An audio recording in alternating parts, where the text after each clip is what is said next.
हम लोगों को करारा प्रहार करना पड़ेगा, भ्रष्टाचार को समाप्त करना पड़ेगा।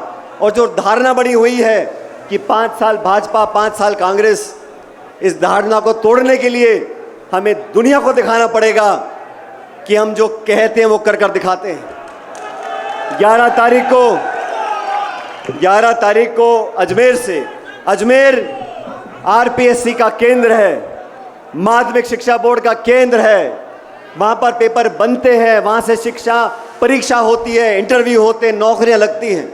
इसलिए अजमेर जो वहाँ से 125 किलोमीटर दूर है, वहाँ से मैंने यात्रा शुरू करी। मुझे कुछ पत्रकारों ने बोला, यात्रा कर रहे हो, गर्मी बहुत है, मई का महीना है, बहुत पीड़ा होगी, 4-5 दिन धूप में चलोगे, बहुत दुख होगा, बहुत पीड़ा होगी। मैंने उनको कहा, हम और आप अगर 3-5 दिन इस चिलचिलाती धूप में चल लें, ये कोई पीड़ा नहीं है।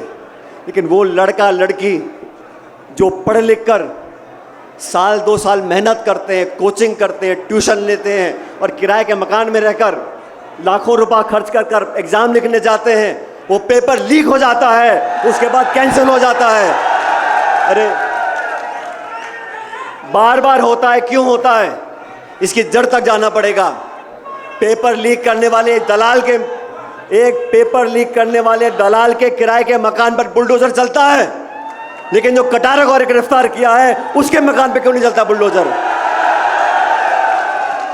कानून अपना काम कर रहा है। अगर कानून अपना काम कर रहा है तो पक्षपात नहीं होना चाहिए। मछली छोटी हो या बड़ी हो, उसे तो पकड़ना पड़ेगा। गुड़ा जी के यहां पर हमने किसान सम्मेलन किया। केंद्र की सरकार ने एमएसपी पर कानून बनाने की बात करी थी, आज तक कुछ किया नहीं। ये बीजेपी वाले भी जो है ये बहुत झूठे लोग हैं, झूठे वादे करते हैं। हमने उनको ललकारने के लिए झुंझुनू के अंदर एक आम सभा करी। वहां मैंने कहा, नागौर में इस बात को मैंने बोला, भाई ये पेपर लीक होता कैसे है? ये पेपर लीक तिजोरी से निकलकर लोगों की जेब तक कैसे पहुंचता है? इसमें भ्रष्टाचार होता है। ये पूरा तंत्र, इसको बदलना पड़ेगा। तब कहा गया कि इस पेपर लीक जांच में कोई अधिकारी शामिल नहीं है, कोई नेता शामिल नहीं है। मैं पूछना चाहता हूं, जांच पूरी हुई नहीं, आप घोषणा कर रहे हो कि कोई किसी का कोई लेन देना नहीं है। अभी कटारा को आपने अरेस्ट कर लिया। ये कटारा जो सदस्य बने आरपीएससी के, किसके कहने पर बने उसका पता करना पड़ेगा। ये आसमान से तो आए नहीं है। भ्रष्टाचार का मुद्दा नौजवानों के जीवन को अंधकार में धकेल रहा है। मैं तो साथियों आपसे कहना चाहता हूं, इस यात्रा में हम निकले, इस यात्रा का जो संकल्प था जन संघर्ष यात्रा का, वो भाजपा के शासन में हुए भ्रष्टाचार की जांच कराना था।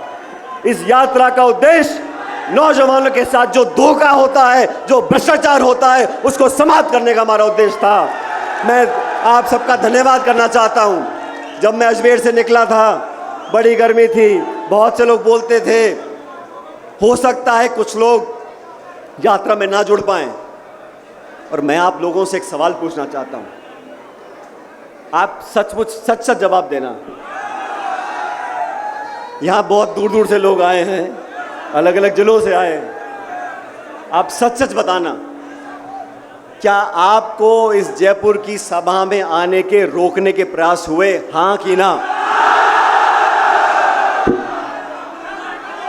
इसके आगे मुझे कुछ बोलना नहीं है, क्योंकि यही वसुंधरा जी की सरकार में मैंने 12 से झालावाड़ 100 किलोमीटर की पदयात्रा, किसान न्याय यात्रा निकाली थी।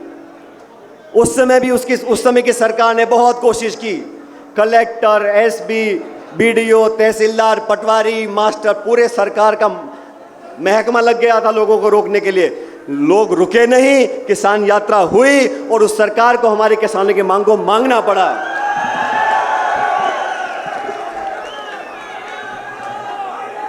साथियों,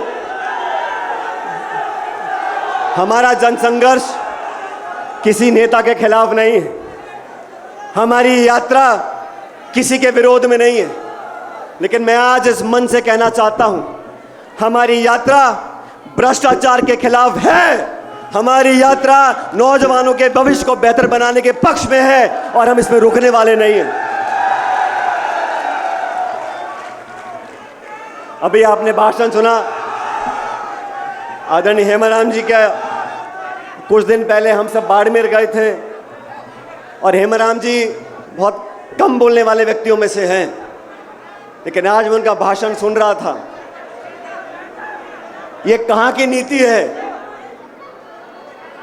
अपनी पार्टी के नेताओं को बदनाम करो और भाजपा के नेताओं का गुणगान करो, ये चलने वाला नहीं है।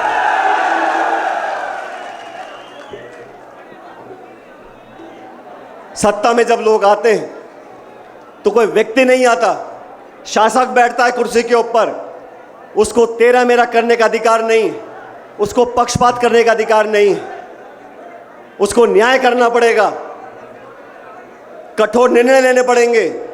और मैं बार बार बोलता हूं, 6 महीने के बाद चुनाव राजस्थान के अंदर है। अगर हम कार्रवाई नहीं करेंगे, दूध का दूध और पानी का पानी, आजकल नींबू दूध बहुत चल रहा है, दूध का दूध और पानी का पानी नहीं होगा तो हमारे विरोधी बोलेंगे कहीं कोई गड़बड़ तो नहीं है।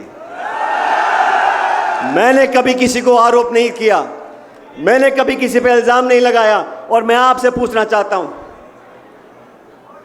मेरे मुंह से कभी किसी के खिलाफ एक बुरा शब्द निकला? मुझे बताओ। और मैं आपसे पूछना चाहता हूं, मेरे खिलाफ गाली देने में कोई कमी रखी क्या है? चुन चुन कर मुझको भला बुरा कहा गया, मेरे को कोई चिंता नहीं। आप मुझको गाली दो, अपमानित करो, आरोप लगाओ, मुझको, हमारे साथियों को इससे भी निचले स्तर के आरोप लगाओ, हमें कोई चिंता नहीं। लेकिन इस लोकतंत्र में जो आज आप सब लोग बैठे हो, आप ही गणेश हो, आप ही जनार्दन हो, और आपके आशीर्वाद से यहां पर लोग आगे बढ़ते हैं, पीछे आते हैं। किसी को गलतफहमी नहीं होनी चाहिए। साथियों, राजस्थान के अंदर हर साल 20 से 25 लाख नौजवान बच्चे बच्चियां 20 से 25 लाख नौजवान बच्चे बच्चियां सरकार द्वारा जो एग्ज़ाम होते हैं वो लिखते हैं। हर बच्चा बच्ची तैयारी करता है, उसके माँ बाप पेट काट कर उसके लिए पैसा इकट्ठा करते हैं। गांव से जो बच्चा आता है जयपुर पढ़ने के लिए, वो क्या खर्चा करता है, किताब में, ट्यूशन में, कोचिंग में, पैसे में, खाने पीने में, कैसे कैसे पैसा इकट्ठा वो करते हैं। लाख रुपया साल का खर्च होता होगा। लेकिन मैं कहना चाहता हूं, जिन बच्चों के पेपर कैंसिल हो गए, जिनकी उम्र निकल गई, जिनके मन में मायूसी आ गई, नौजवान के मन में अगर मायूसी आ जाएगी तो देश का भविष्य बेहतर नहीं है। ये जन संघर्ष यात्रा नौजवानों के कलेजे में आग लगाने के लिए है, उनको विश्वास दिलाने के लिए है। हमें हताश होने की जरूरत नहीं है, रास्ते निकलेंगे, भविष्य बेहतर होगा।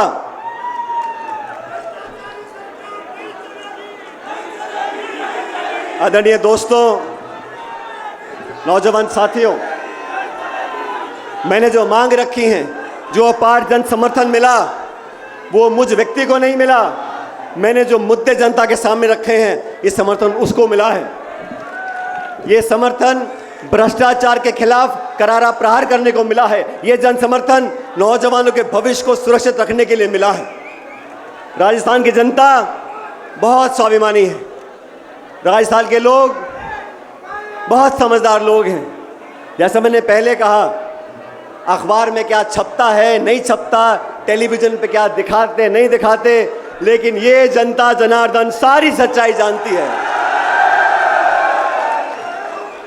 मैं इस मौके पर आप सब लोगों को एक वादा करना चाहता हूं। साथियों,